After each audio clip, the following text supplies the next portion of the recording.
Cuy, gue ngebayangin nih, baru aja ngerasain betapa sadisnya Samsung bikin kedua flagship ini ya, S23 Ultra versus S24 Ultra.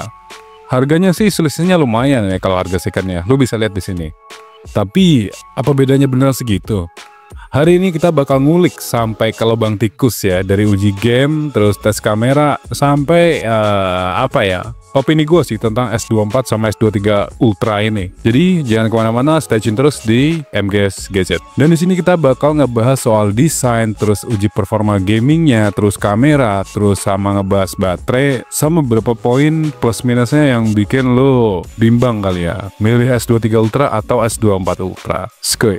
Yang pertama kita bahas desain dan ketahanannya. S24 Ultra pakai titanium sih bahannya. Katanya sih anti gores, tapi ya kita nggak tahu juga ya. Sekuat-kuatnya titanium, kalau jatuh pasti penyok, pasti ada dent gitu. Jadi hati-hati aja kalau untuk pemakaian sih, gores harus kayak gitu. Lalu apakah S23 Ultra nggak kuat juga? Sebenarnya sih ya mirip-mirip tipis ya. Kalau S23 Ultra itu pakai aluminium armor, sementara si S24 Ultra udah pakai titanium. Kalau dilihat dari genggamannya sih, kalau yang gua rasain saat memegang, antar keduanya sih beratnya mirip-mirip sih. Nggak ada perbedaan secara signifikan di sini. Tapi feel genggaman gua enak di S24 Ultra. Terus ergonominya, S24 Ultra lebih ringan 5 gram ya, feels nothing sih. Tapi ya buat lo yang suka one hand mode, layar 6,8 inch dua-duanya masih bikin jempol agak sedikit kram nih. Terus buat lo yang penting soal desain kekinian, mana yang lebih menarik? Vote aja di kolom komentar, ya kan? S23 Ultra atau S24 Ultra. Kalau ngomongin soal performa game, nih yang sudah gua tes di kedua HP ini itu PUBG Mobile ya.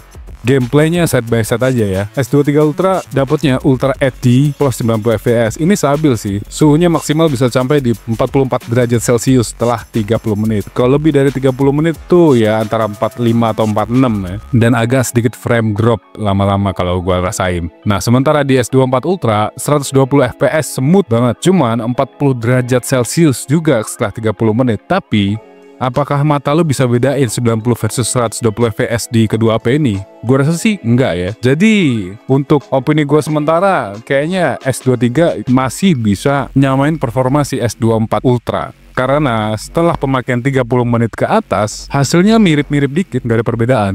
Terus Devil May Cry ya, di S23 Ultra dapat settingan high 60 fps tapi drop ke 50 fps saat boss fight. Dan ini terjadi saat gue main di menit 30 ke atas, ya kan?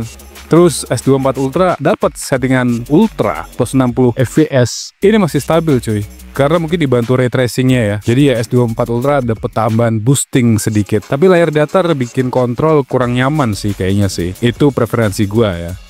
Terus lanjut ke Genshin Impact. S23 Ultra dapat 55 fps, suhunya di 46 derajat Celcius, agak panas memang. Dan S24 Ultra dapat settingan 60 fps stabil dan suhunya lebih sedikit, yaitu 42 derajat Celcius. Tapi baterainya langsung anjlok di 30%, bayangin aja. Terus kalau untuk gue pribadi, S24 Ultra enak buat turnamen, tapi S23 Ultra lebih worth it buat casual. Pilih aja sesuai budget kalian, gitu aja. Sekarang kita lanjut ke bagian kamera. Di sini gue pakai S23 Ultra ya, dan S24 Ultra. Sama-sama gue pakai, keduanya gue tes di kondisi siang dan malam hari. Di sini bisa lo saksiin sendiri gimana hasilnya ya, antara S23 Ultra dan S24 Ultra. Untuk kondisi siang kayaknya sih agak sedikit imbang ya, kalau bisa lo lihat di sini videonya. Dan untuk kondisi malam, lo bisa lihat di sini hasilnya kayak gimana. Lebih stabilan di S24 Ultra kalau gua rasa ya. Dan S24 Ultra ini memang menang telak di sini. Lalu kita lanjut lagi ke baterai. Tahan banting seharian atau biasa aja? Untuk S23 Ultra, ketahanannya kalau dipakai secara kasual bertahan sekitar 14 jam aja. Dan S24 Ultra tahan 15 jam 30 menitan. Ya selisih 1,5 jam sih secara signifikan ya. Dan itu bikin user experience-nya makin enak di S24 Ultra. Gitu aja sih. Kalau untuk chargingnya nih, keduanya 45 watt. Tapi S24 Ultra lebih cepat 5 menit ya, berkat optimisasinya. Gitu aja. Lalu kita bahas ke poin harga dan nilai tambah. Di sini kalian bisa lihat harga second-nya berapa aja antara S23 Ultra dan S24 Ultra. Selisihnya agak sedikit lumayan ya untuk harga second. Tapi kalau gua bilang, pilih sesuai kebutuhan, di mana lu butuhnya apa ya udah itu yang lu beli gitu loh. Kalau lu nggak cukup buat beli S24 Ultra dan S23 Ultra nggak jelek-jelek amat kok sebenarnya, masih mumpuni. Kalau untuk temen gue sendiri sih katanya ya, yang udah beli S23 Ultra, mereka masih merasa puas banget ya. Walaupun sekarang sudah keluar S25 Ultra nih, tapi S23 Ultra juga masih enak banget kok, kata mereka sih bilang gitu. Sekarang kita masuk di poin plus minusnya ya. Oke, S23 Ultra. Harganya untuk sekarang tuh pasarannya turun drastis. Lu bisa lihat di sini berapa harganya, ya nggak? Terus minusnya udah nggak bakal dapat update AI lagi gitu. Nah, sekarang di S24 Ultra lu bisa lihat di sini harganya berapa. Nah, kalau lu yang budgetnya ngepres banget, duit segini mending buat DP mobil atau motor sih. Kesimpulan gua, opini gua, kalau lu gamer casual dan jarang zoom 100 kali, S23 Ultra aja, ya kan? Tapi kalau lu konten kreator butuh AI dan performa maksimal, S24 Ultra pilihannya. Tapi ingat, sekarang udah launching S25 Ultra cuy. Apa lu nggak makin kepincut tuh, ya kan?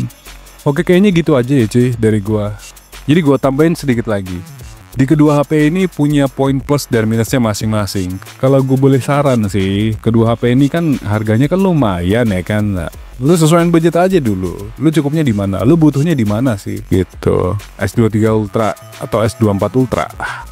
Kalau lu masih galau lagi ya replay aja video ini sambil tiduran biar makin pusing. Iya nggak sih?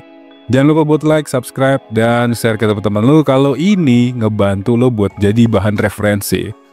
Karena besok kita bakal bahas HP yang lain lagi. Oke? Thank you buat yang udah nonton. Be better fun and happy watching. Bye-bye.